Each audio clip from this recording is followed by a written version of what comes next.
Welcome back to Whispers in the Dark. Before we enter the darkness, a quick warning. This story is fictional and created for horror entertainment. It contains disturbing themes, supernatural possession, religious elements, murder, and unsettling descriptions. Listener discretion is advised. Now dim the lights, settle somewhere quiet, and listen carefully. Some stories are not meant to be shouted. Some are meant to creep into the room quietly, sit beside you in the dark, and breathe when you breathe. This is one of those stories. There are old cities that look beautiful in the morning and diseased by night. St. Bartholomew was one of them. By day, its churches rose like pale bones against the sky. Its bridges crossed the Black River in graceful stone arches. Its old hospital stood on a hill above the Eastern District, broad and solemn, with rows of narrow windows that reflected the clouds. The people called it Mercy Hill, though no one could remember when Mercy had last lived there. At night, the city changed. Fog rolled in from the river and crawled along the gutters. The churches became dark towers. The bells sounded less like worship and more like warning. The hospital windows shone with a weak yellow glow, hundreds of them, stacked like watchful eyes. Detective Elias Ward hated the place at night. He was 52, broad-shouldered, with iron-gray hair, and a face that looked as though it had been carved from tired stone. His eyes were pale blue and always red at the edges. He had the look of a man who slept, but never rested. 27 years in homicide had taught him that death had many rooms, and sooner or later every detective opened a door he wished he had left closed.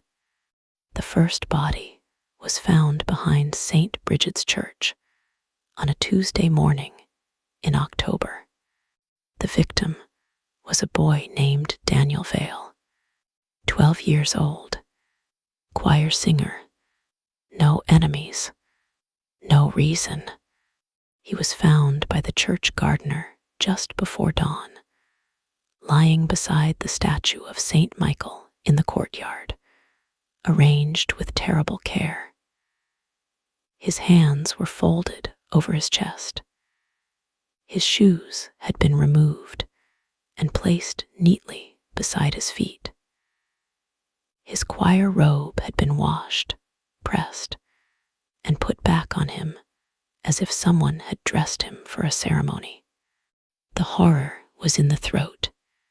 Someone had opened it with surgical precision, not in a wild slash, not in panic, but in a clean, deliberate wound from ear to ear. The blood had drained down the white robe and soaked into the stone beneath him. His mouth had been packed with pages torn from an old prayer book. His eyelids had been sewn shut with black thread. The gardener was still screaming when Ward arrived. The courtyard smelled of wet leaves, candle wax, and copper. Ward stood over the boy and felt something old move in his stomach. Not fear yet. Fear came later. This was recognition. The terrible understanding that the killer had not merely murdered the child. He had staged him. A young officer vomited into the hedge. Ward did not blame him. The medical examiner, Dr. Helena Cross, crouched beside the body in her white coveralls.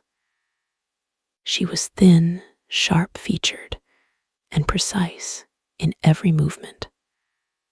Her dark hair was tucked beneath a cap. She looked at death the way a scholar looked at a difficult text. "This was done elsewhere," she said. Ward looked at the blood pooled beneath the boy. "Then why so much blood here?" "Because someone brought some with him." Ward turned slowly. Helena pointed to the stone. "It was poured, see the pattern. Too even, too controlled. The wound was made after death, or near enough to it. The body was cleaned, dressed, transported, arranged, and then the blood was added." The young officer near the hedge made a broken sound.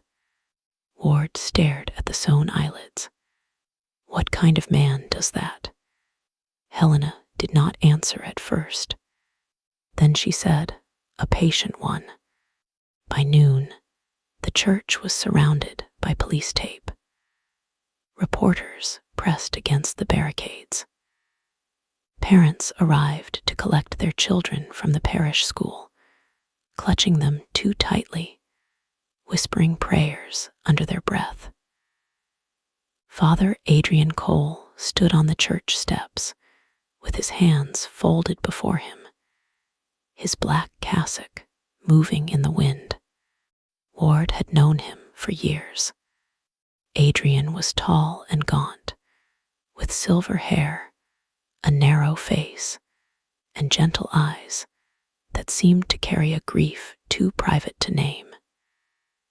He had served as a prison chaplain before coming to St. Bridget's. Ward liked him, though he did not understand him. Faith had always seemed to Ward like a lantern that went out when you needed it most. Daniel was a good child, Father Adrian said. Ward watched the priest carefully. Everyone says that after a child dies. In this case, everyone is right. Did he have problems at home? No. Anyone strange around the church lately? Father Adrian hesitated. Ward caught it. What? The priest looked past him toward the courtyard. There was a man here 3 nights ago.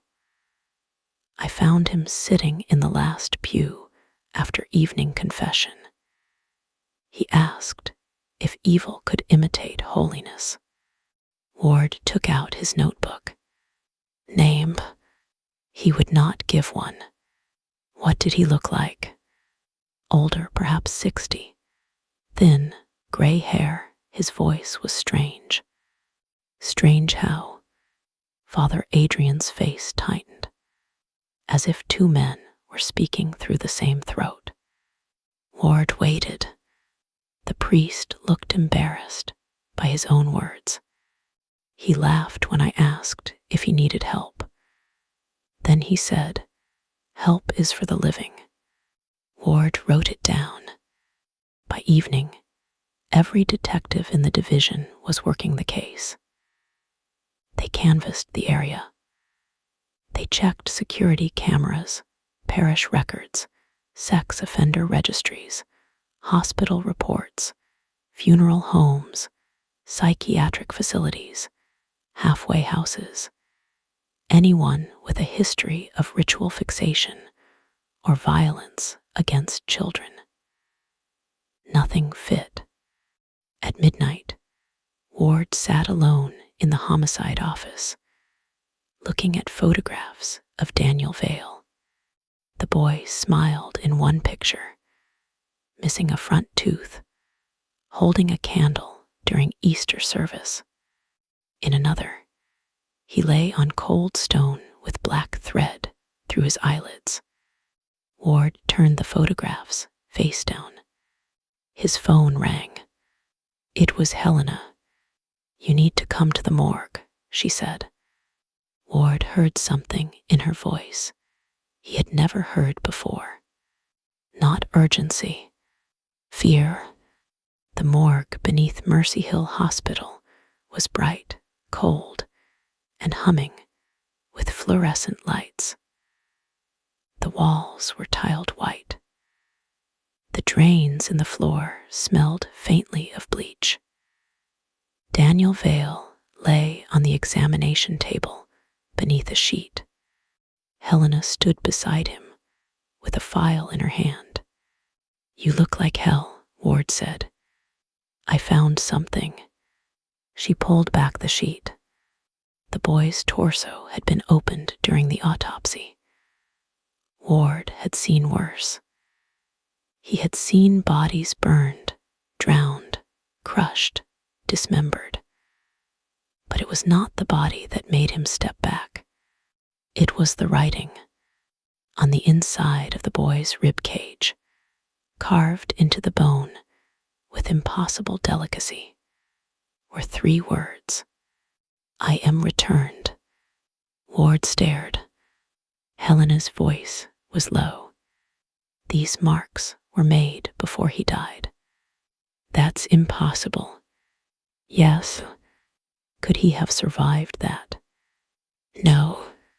Ward leaned closer, despite himself.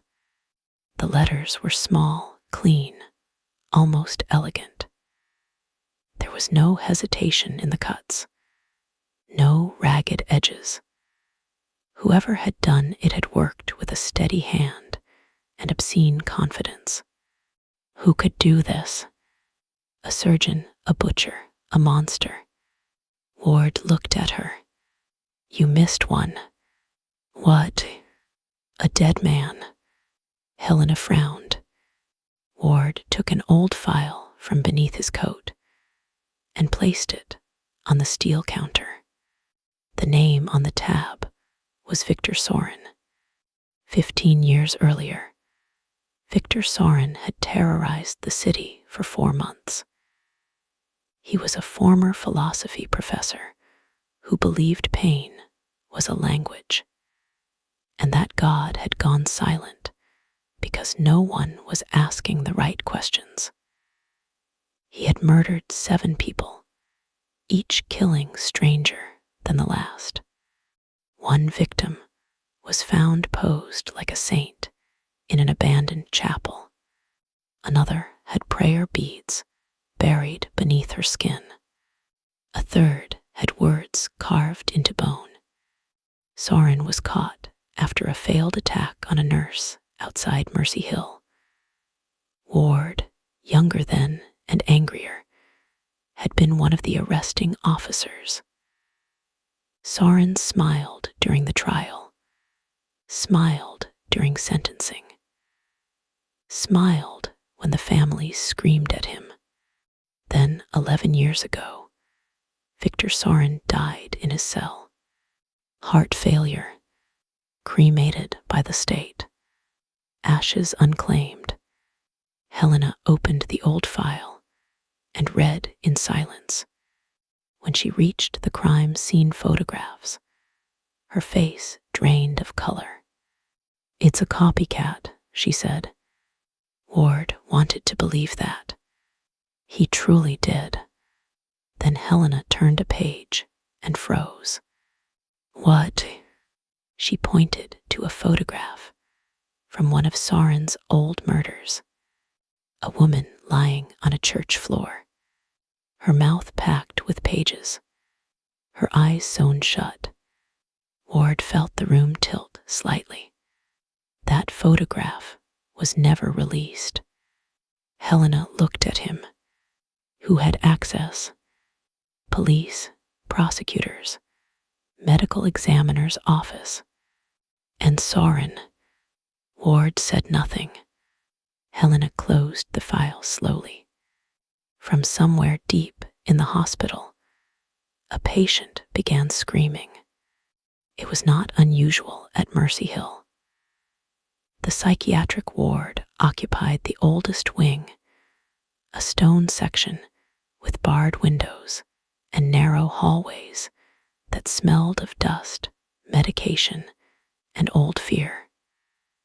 Screams came from there sometimes. So did singing.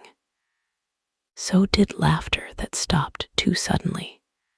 But this scream did not stop. It went on and on until the sound became less human and more like metal bending. Ward looked toward the ceiling. Helena whispered, "That's Ward 9. They took the service elevator up. Ward 9 was locked behind 2 security doors. A nurse named Camille Ortiz met them at the entrance. She was small, dark-eyed, and visibly shaken. "Who is screaming?" Ward asked. "Patient in room 914. Nora Bell." "What happened?" "She woke up." Ward stared at her. "That usually happens in hospitals." Camille swallowed. "She has been catatonic for 11 years. Nora Bell had been admitted to Mercy Hill after a car accident that killed her husband and daughter. She had not spoken since the night of the crash. She did not respond to voices, pain, music, sunlight, or prayer. She sat in her chair by the window every day and stared at nothing. Now 4 orderlies were holding her down. She was 60 years old, frail, white-haired, and thin as a bundle of sticks. Her wrists looked like they might snap under the restraints. Yet the orderlies were sweating, straining, terrified. Nora thrashed on the bed. Her eyes were open wide, her mouth stretched in a grin that did not belong on her face. When Ward entered, she stopped screaming. Silence dropped hard over the room. Nora turned her head toward him. "Hello, detective." The voice was male, soft, amused. Ward felt the blood leave his hands.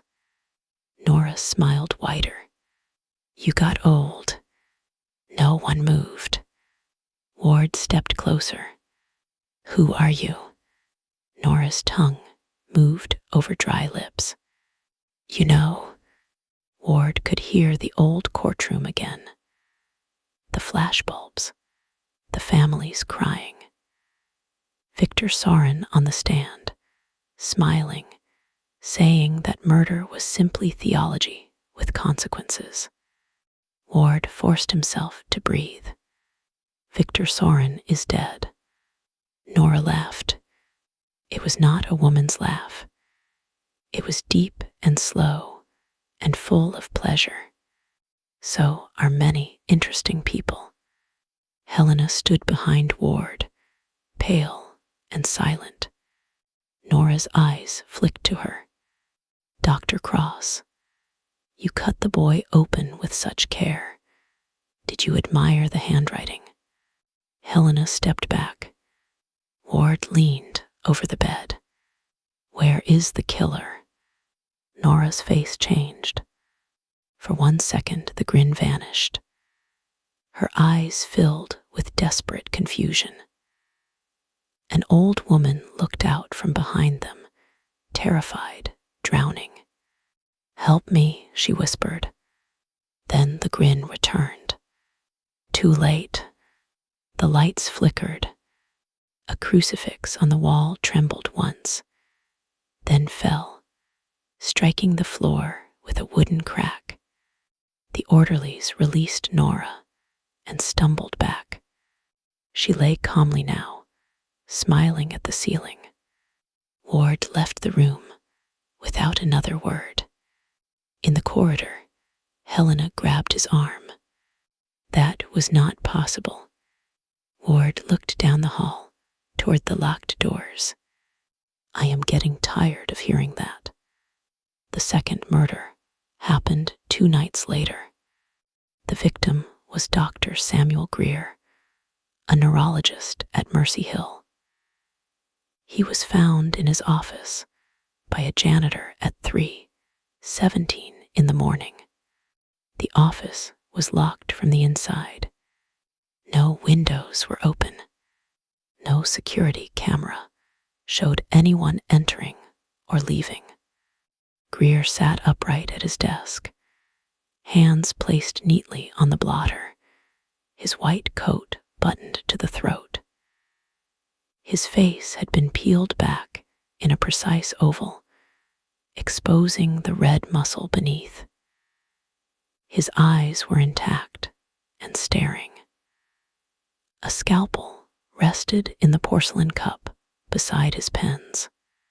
On the wall behind him, written in blood, were the words, "The brain is only a door." Ward arrived before dawn. Rain tapped against the office window. The hospital groaned around him, pipes knocking in the walls.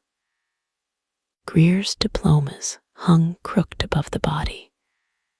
His family photograph faced the desk, showing a wife and 2 daughters on a beach, smiling forever at a man who no longer had a face. Helena examined the body with shaking hands. "This is different," she said. "How? The cutting is not just surgical. It is intimate." Ward looked at her. "That is not a word I like at a murder scene." The killer knew anatomy. He avoided arteries just long enough. Greer may have been alive when this began. Ward looked at the dead man's hands. The fingernails were torn. He fought. No, scratched the desk. Ward leaned closer. There were marks in the wood beneath Greer's fingers. Not random gouges. Letters. He had carved something while dying. Ward read it aloud. "Room 914. Nora Bell." By noon, Mercy Hill was in lockdown. Police searched every ward, every closet, every stairwell, every storage room, every laundry chute. They found nothing except frightened patients, furious administrators, and one old maintenance tunnel no one admitted still existed. Ward questioned Nora Bell again. This time, Father Adrian came with him. Nora sat in her chair by the window, hands folded in her lap. Sunlight fell across her face. She looked harmless, almost sweet. Father Adrian carried a small leather Bible. Ward noticed his hand trembled slightly. Nora looked at the priest and smiled. "Oh, the costume." Father Adrian said nothing. "Do you think that frightens me?" The priest took a step closer. "I do not know what you are." Nora tilted her head. "That makes 2 of us." Ward sat across from her. "Dr. Greer is dead." "How sad." He scratched your room number into his desk. Nora chuckled. "People think of me at the end." "Why?" "Because I am waiting there." Father Adrian opened the Bible. Nora's smile vanished. The room temperature seemed to fall. Ward saw his own breath. The priest began to pray softly. Nora did not scream. She did not thrash. She simply stared at him with an expression of pure hatred. "You still believe words can save you," she said. Father Adrian continued. Nora leaned forward. "Did they save Thomas?" The priest stopped. Ward looked at him. Father Adrian's face had gone gray. Nora whispered, "Little Thomas in the prison chapel, 17 years old. You told him God forgave him. Then he hanged himself with a bedsheet before sunrise." The priest closed his eyes. Nora's voice became tender. "He cried for you. Did Did you know that? He said your name before his neck broke. Father Adrian stepped back, as if struck. Ward stood. That's enough. Nora turned to him. And what about your daughter, Elias? Ward froze. Helena, standing near the door, looked sharply at him. Nora smiled. Do they know? Does anyone here know about Lily? Ward could not move. Lily Ward had been 8 years old when she died. Leukemia. 6 months of hospitals. 6 months of machines. 6 months of Ward praying despite not believing, bargaining with a God he hated, promising anything, everything, if she could just open her eyes one more time. She died on a Sunday morning, while church bells rang across the city. Ward had not spoken her name at work in 20 years. Nora's eyes glittered. She was frightened at the end. Ward struck the wall beside her head with his fist so hard the plaster cracked. The old woman did not flinch. She asked why you would not help her. Ward leaned close, trembling with rage. You do not get to say her name. Nora's mouth opened impossibly wide. The voice that came out was no longer Soren's. It was the voice of a little girl. Daddy. Ward stumbled back. Helena caught him before he fell. Nora began to laugh. The laughter followed them down the corridor. That night, Ward drank for the first time in 9 years. He sat in his kitchen with the lights off and a bottle of whiskey on the table. His apartment was small, bare, and clean in the way lonely places are clean. There were no photographs on the walls, except one tucked behind a stack of books, where he did not have to see it unless he wanted to suffer. Lily in a yellow dress. Lily with missing teeth. Lily holding a stuffed rabbit by one ear. Ward poured another drink. The phone rang. He ignored it. It rang again. He picked up. No one spoke. Then a child whispered, Daddy, it hurts. Ward hurled the phone across the room. It struck the wall and broke apart. In the silence after, something knocked from inside the kitchen cabinet. Once, twice, 3 times. Ward stood slowly. The cabinet door opened by itself. Inside, sitting among the plates, was Lily's stuffed rabbit. He had buried it with her. Ward did not remember falling to the floor. He only remembered waking at dawn with his cheek against the tile and the rabbit in his arms, damp with tears. The third murder was the worst. The nurse named Camille Ortiz finished her shift at Mercy Hill at 11:40 p.m. She never made it to her car. Her body was found in the chapel. She had been placed on the altar. Candles burned all around her. Dozens of them.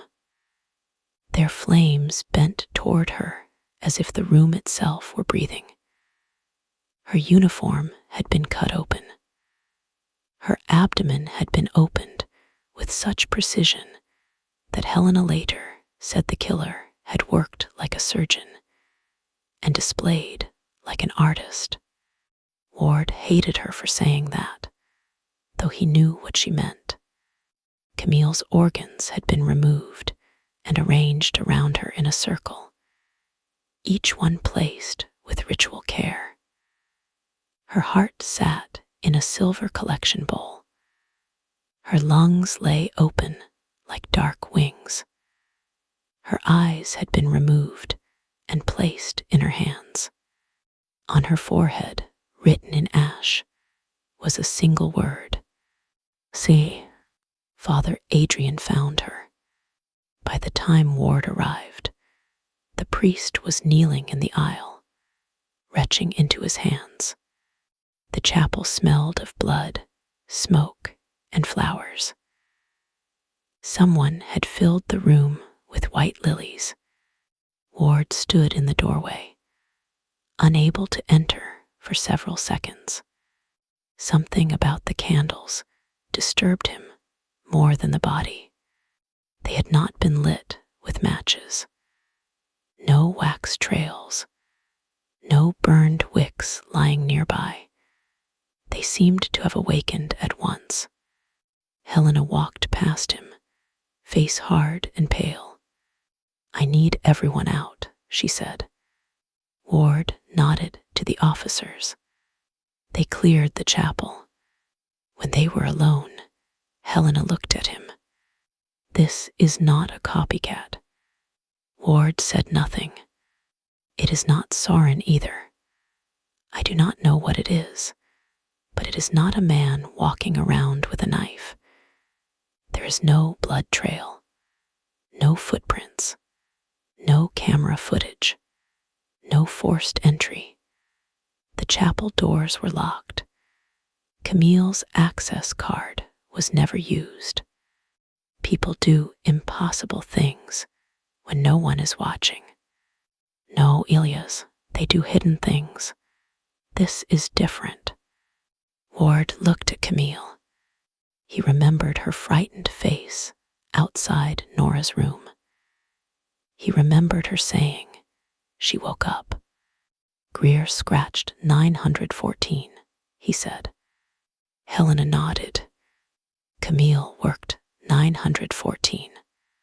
And Daniel, he sang in the church where Nora Bell used to attend before the accident. Ward turned. What? Helena took a file from her bag. I looked into her history. Nora Bell was not random. Before the crash, she volunteered at St. Bridget's. Her husband was a deacon. Her daughter sang in the children's choir. Ward felt cold move through him. Why did Soren speak through her? Helena's voice dropped. Because she was there. At the trial. No, before. She opened the file. Nora Bell was the nurse Victor Soren attacked outside Mercy Hill 15 years ago. She survived. She testified. Her statement helped convict him. Ward stared at the chapel altar. The circle of organs. The candles. The word on Camille's forehead. See, he is punishing witnesses, Ward said. Helena nodded. Or finishing something. They found the old Soren case, files in the basement archives, beneath police headquarters. Ward had not touched them in years. The room smelled of dust and cardboard. Fluorescent lights buzzed overhead.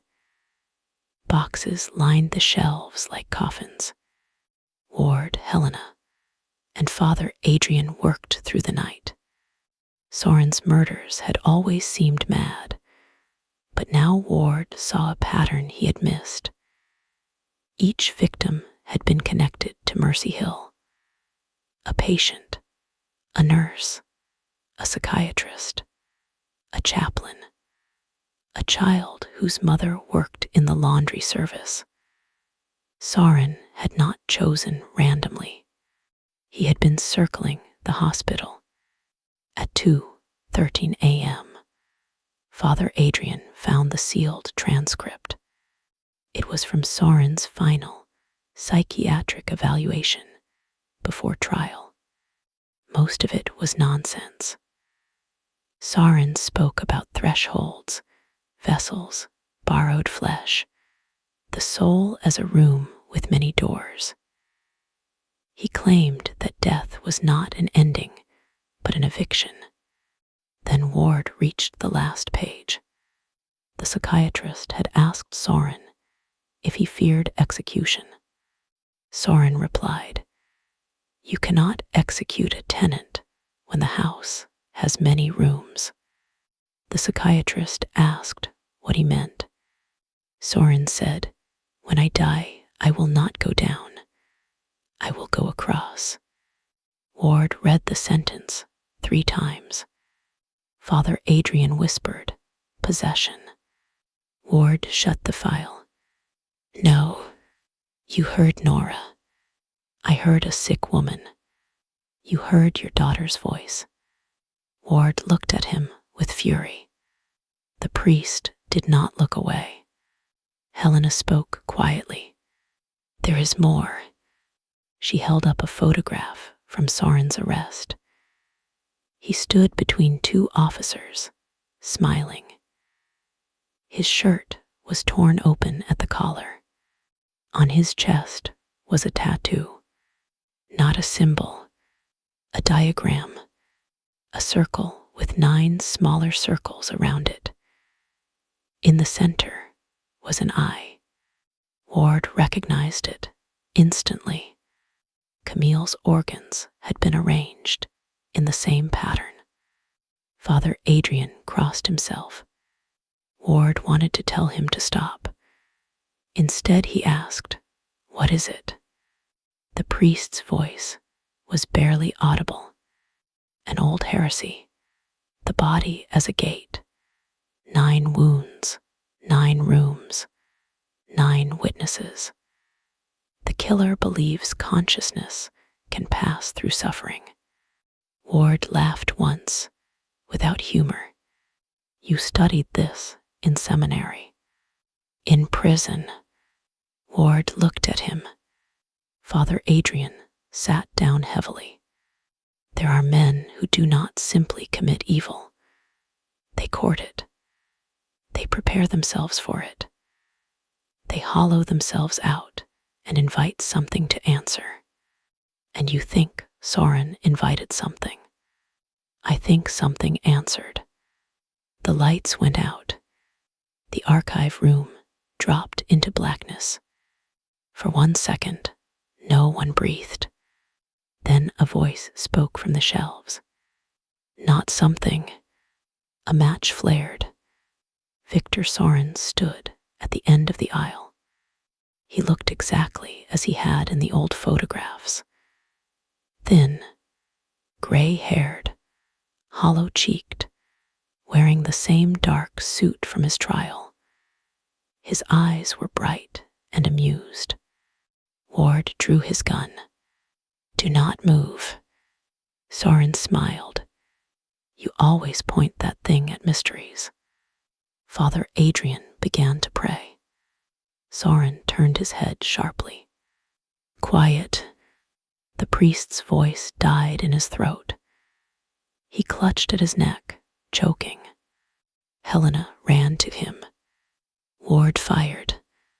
The gunshot exploded in the basement. Soren's head snapped back. He remained standing. A dark hole opened in his forehead, but no blood came out. The edges of the wound were dry and gray. He smiled wider. "That was rude." Ward fired again. Soren vanished. The lights came back on. Father Adrian collapsed, gasping. Helena held him. Ward stood with his gun raised, heart hammering. At the far end of the aisle, one cardboard evidence box had been pulled from the shelf. Inside was a cassette tape. The label read, "Soren Confession," never transcribed. They played it in an interview room at headquarters, just before dawn. The tape hissed. Then Soren's voice filled the room. Calm, pleasant, almost kind. My name is Victor Sorin, and I have discovered that the soul is not singular. The self is a fragile republic, a parliament of ghosts. A door can be opened in a man. Pain opens it. Terror widens it. Faith locks it sometimes. Guilt unlocks it always. A detective on the tape asked where the bodies were. Soren laughed softly. You still think bodies matter. The detective struck the table. Soren continued. I have prepared 9 rooms, 9 witnesses, 9 vessels. When I die, I will enter the one most hollowed by grief. Then I will move from room to room until the house is mine. The tape crackled. The detective asked, What house? Soren whispered, Mercy. The tape ended. No one spoke. Ward looked at Father Adrian. How many witnesses testified against him? The priest already knew. 9. They found the list. Daniel Vale's mother had testified. She had died years ago, but Daniel remained connected through blood.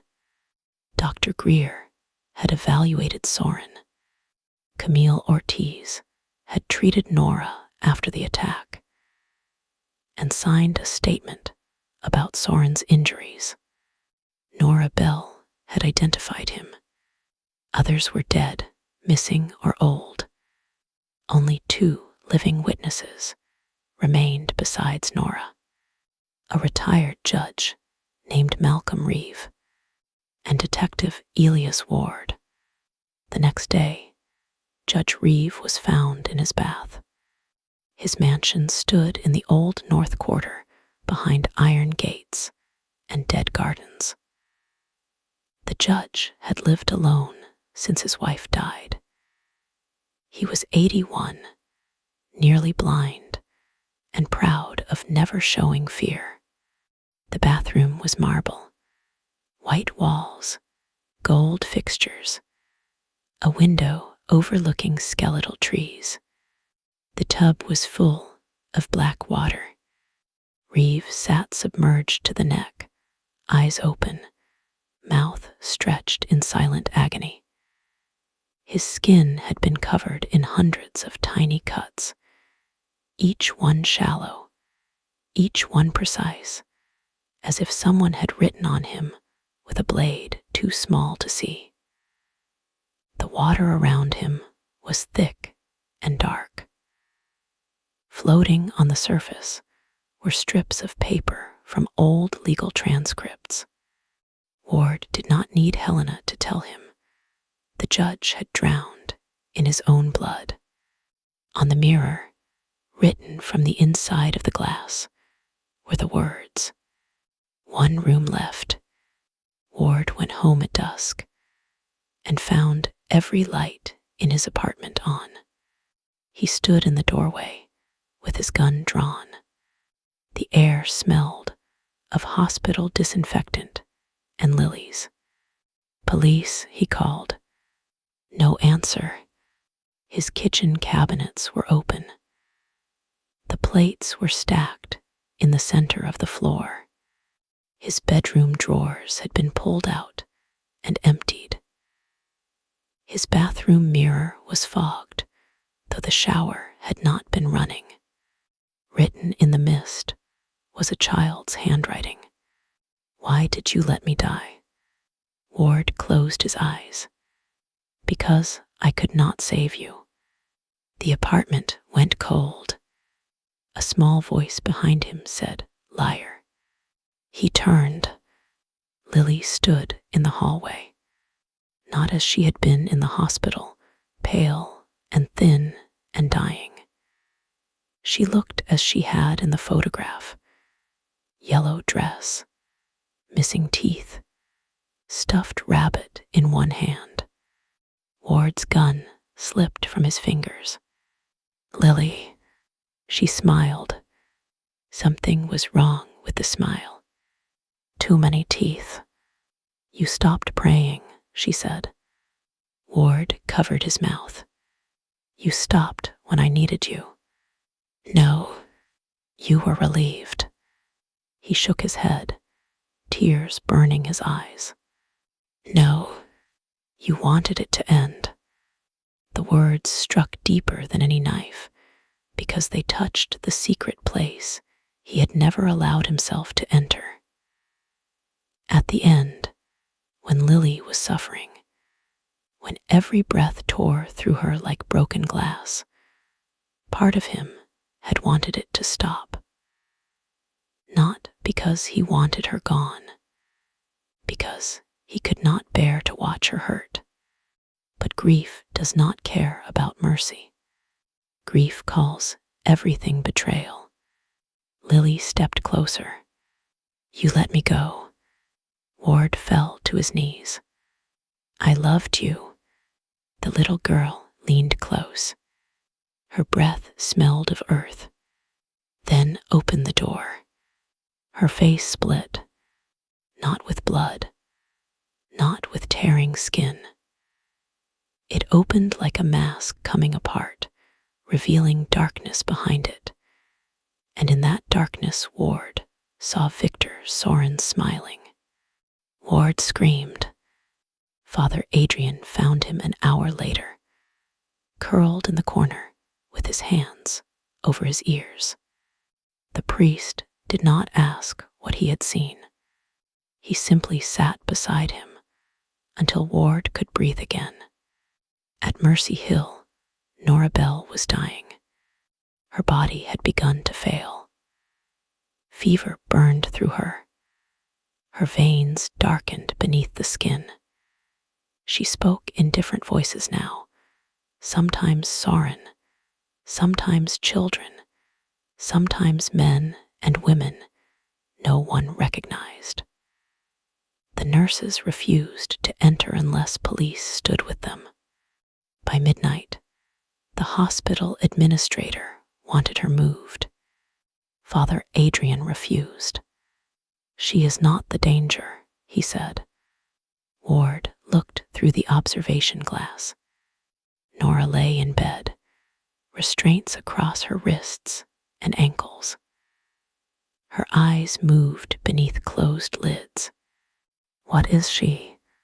A door that has been held open too long. How do we close it? Father Adrian did not answer. Ward turned. How? The priest looked older than ever. An exorcism may help her. May. If what is inside her is only using her, yes. But if Soren prepared more than possession, if he bound himself through witnesses, through guilt, through death, then he may not need her anymore. Ward understood. One room left. Father Adrian nodded. May. Yes. Ward laughed softly. Wonderful. Helena entered, carrying a folder. I found something in Soren's autopsy. Ward looked up. Soren had a tumor in his brain. Advanced. Frontal lobe. It may explain the behavioral changes before the murders. Father Adrian said, disease does not explain evil. No, but listen. Helena opened the folder. His brain was removed after death for study. Standard procedure due to the tumor. It was stored here. At Mercy Hill. Yes. Ward stared at her. Where is it now? Helena's face told him before she spoke. Missing. They searched the pathology storage wing. It had been closed for renovation for years, though no renovation seemed to have occurred. The corridor was damp and narrow, lined with old specimen cabinets and rusting sinks. The walls sweated. The floor tiles were cracked. Somewhere water dripped steadily, counting down seconds. Ward carried a flashlight in one hand and his gun in the other. Helena followed with a medical kit she did not need. Father Adrian carried holy oil, a crucifix, and the exhausted faith of a man who had seen too much and still chosen to stand. At the end of the corridor, they found a locked steel door. Pathology Archive B. Ward broke the lock. The smell that rolled out was sweet, rotten, and chemical. Inside, shelves held jars of preserved organs, hearts, livers, lungs, sections of spinal cord floating in yellow fluid. Each jar had a label, some faded beyond reading.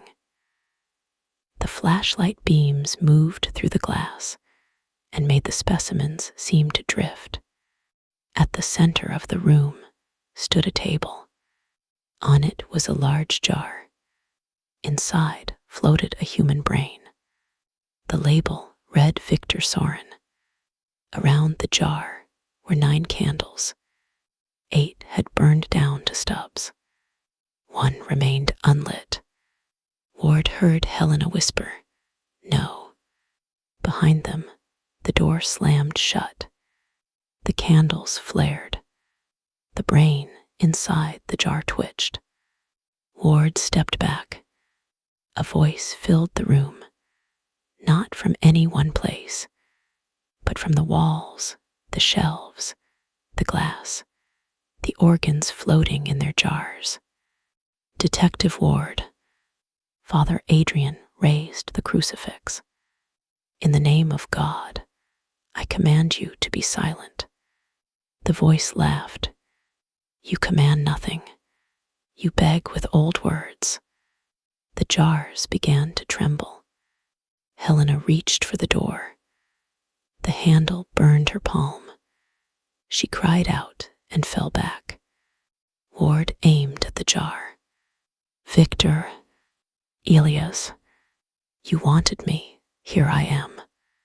Yes, last room, best room. So much grief in you, so much anger. You are practically furnished." Father Adrian began the rite. His voice shook at first, then strengthened. Latin filled the room, low and steady. The candles bent away from him. The jars rattled harder. One burst, spilling a preserved heart onto the floor with a wet slap. The voice snarled. "Priest." Father Adrian continued. Another jar exploded. Glass sliced his cheek. Blood ran down his collar. Ward kept his gun on the brain. "What happens if I destroy it?" Helena struggled to her feet. "Formalin is flammable. The whole room could go." The voice whispered, "Do it." Ward froze. Soren laughed softly. "You think destruction frightens me. Pain opens doors. Death opens more." Father Adrian's prayer grew louder. The room seemed to stretch. The shelves receded into darkness. The ceiling rose impossibly high. Ward saw figures standing between the jars. Daniel Vale, with black thread in his eyelids. Camille Ortiz, holding her eyes in her palms. Judge Reeve, dripping black water. Dr. Greer, without a face. And Lily, his Lily. She stood nearest. "Daddy," she said. Ward shook his head. "No, come with me. You are not her. I hurt. You are not her. I am alone." Ward sobbed. Father Adrian shouted the prayer now, voice breaking. The jar containing Soren's brain cracked. A thin line ran through the glass. The voice screamed, and the scream became many voices, layered together, rage and terror and hunger. The room shook. More jars burst. Organs slid across the floor. The air filled with chemical fumes and the wet stink of old flesh. Helena grabbed Ward's arm. "We need to leave." The door would not open. The last candle lit by itself. Ward felt something enter him. It was not like in movies. There was no dramatic seizure, no flying across the room. It was colder and worse. A thought appeared in his mind that was not his own. Open, then another. Give in, then Lily's voice. Please. Ward fell to his knees. The room vanished. He was in the hospital again, 20 years earlier.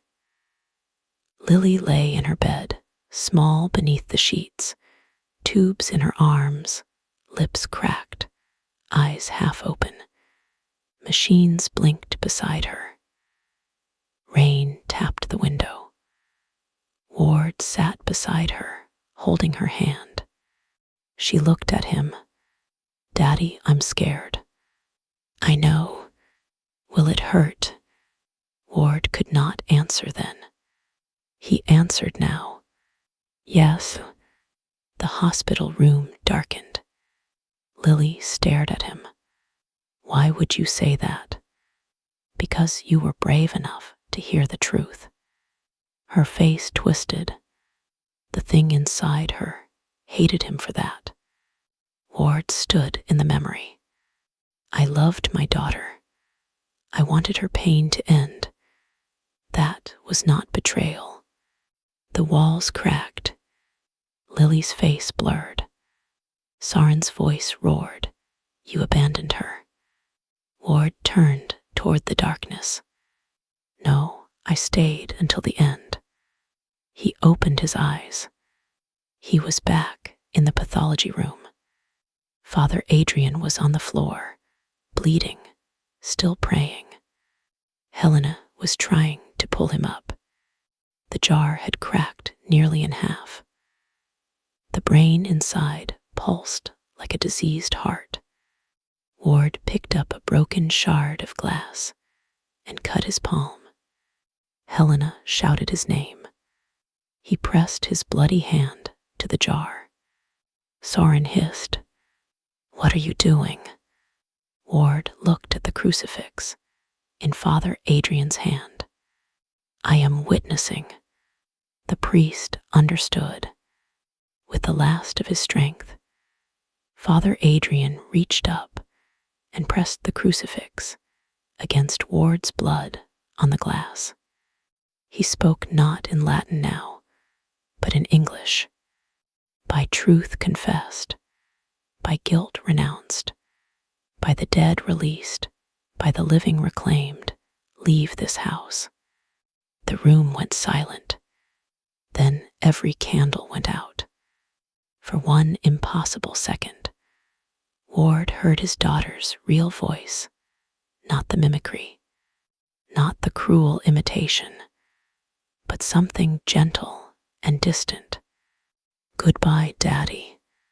The jar imploded, not exploded, but imploded. The glass folded inward. The fluid vanished into blackness. The brain collapsed into gray ash. A wind tore through the room. The shelves shook apart. The door burst open. Ward, Helena, and Father Adrian were thrown into the corridor as fire bloomed behind them, bright and hungry. The pathology wing burned for 6 hours. By morning, Mercy Hill stood blackened on the eastern side, smoke rising into a pale sky. Firefighters carried out ruined cabinets and melted instruments. Police found no trace of Soren's brain, no hidden killer, no secret passage, no evidence that would make sense in court. Norabel died. Her last words were her own. She asked for her daughter. Father Adrian survived, though the doctor said he should not have. Helena suffered burns to one hand and refused pain medication until every body had been identified. Ward gave his statement 3 times and lied in all 3. He said the fire started from old chemicals. He said he saw no apparitions. He said the murders were the work of an unknown offender who died in the blaze. No one believed him completely. No one wanted to know more. 3 weeks later, Ward returned to St. Bridget's Church. The courtyard had been cleaned. The blood was gone. The statue of St. Michael stood beneath bare branches, sword raised against an invisible enemy. Flowers lay where Daniel Vale had been found. Father Adrian sat in the last pew. Ward sat beside him. For a long time, neither man spoke. Finally, Ward said, "Do you believe he is gone?" The priest looked toward the altar. "I believe some doors closed." "That is not what I asked." "No." Ward almost smiled. Father Adrian touched the scar on his cheek. "Evil is patient, but so is grace." Ward looked at him. "I still do not believe." The priest nodded. "You came anyway." Ward stared at the candles, flickering near the altar. He thought of Daniel, Camille Greer-Reeve, Nora Lilly. Especially Lily. "I heard her," he said. Father Adrian did not ask who. Ward swallowed. "She said goodbye." The priest's voice softened. "Then perhaps she was waiting for you to say it too." Ward closed his eyes. For the first time in 20 years, he prayed. Not well, not with certainty, not even with hope, but he prayed. Outside, the bells of St. Bridget's began to ring. Their sound moved across the city, over the wet streets, over Mercy Hill, over the river and the old bridges, and the houses where people woke without knowing how close the dark had come.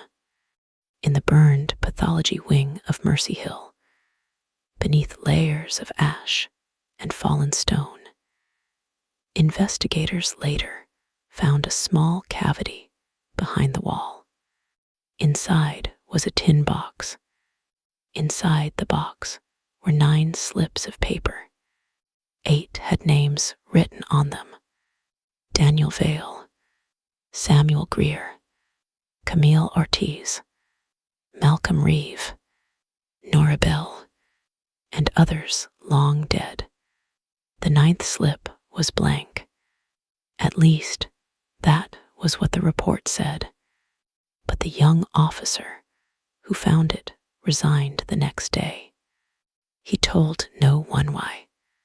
He moved 3 states away, changed his phone number, stopped speaking to his friends, and never again entered a church, hospital, courthouse, funeral home, or room with a mirror after dark.